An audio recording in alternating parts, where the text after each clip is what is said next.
Back to Bed is a puzzle game from fledgling developer Bedtime Digital Games. You play as a green, subconscious guardian that must guide its own body master, called Bob, back to bed in a series of puzzling levels. Whilst the premise alone sounds strange, the levels, and even the cutscenes, are stranger still, with a design that borrows mannerisms from MC Escher's artwork. Back to Bed is a game that's both odd to explore, and even weirder to understand. The gameplay is, at first, fairly basic, with Bob constantly walking in a straight line until he encounters an obstacle, at which point he then rotates clockwise and continues walking. It's the seemingly simple gameplay mechanic that will soon become the bane of your existence as the game goes on, as you have to navigate each level as quickly as possible to ensure that Bob doesn't fall off the edge of the level. You'll frequently block Bob's progress using apples that can be found in the levels, picked up, and then placed in Bob's way. Some levels contain numerous apples while others force you to constantly pick up a specific apple and move it around the level as Bob walks on, clueless as to what's happening around him.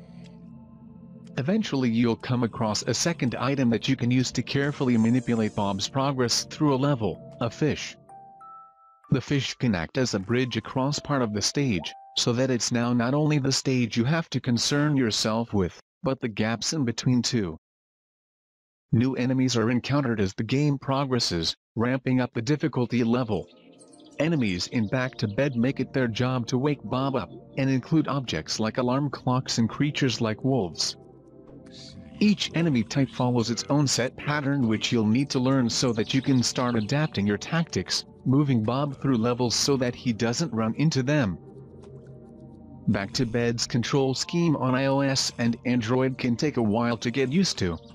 A finger placed in any direction away from Bob's unconscious green man will him walk in that direction.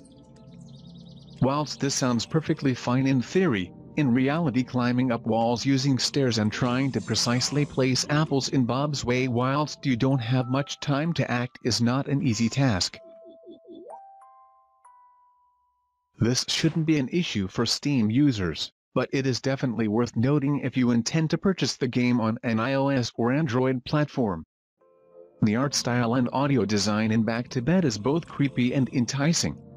I found myself continuing to play just so that I could explore the game's style a little bit more, which is a rare feeling. Sound design in particular can often be an afterthought in the gaming industry, but in Back to Bed it matches the game's overall tone and style so perfectly that you can't help but feel that it's a truly integral part of the experience. Whilst the main game can be completed in just a couple of hours, Back to Bed offers nightmare levels that require Bob to get a key before he can progress through the door that leads to his bed and the end of the level. These nightmare levels are both terribly hard and place a nice twist on stages you've already explored in the game, ensuring players that love strategy will be coming back for more. Back to Bed is a charming and certainly unique game in today's gaming environment.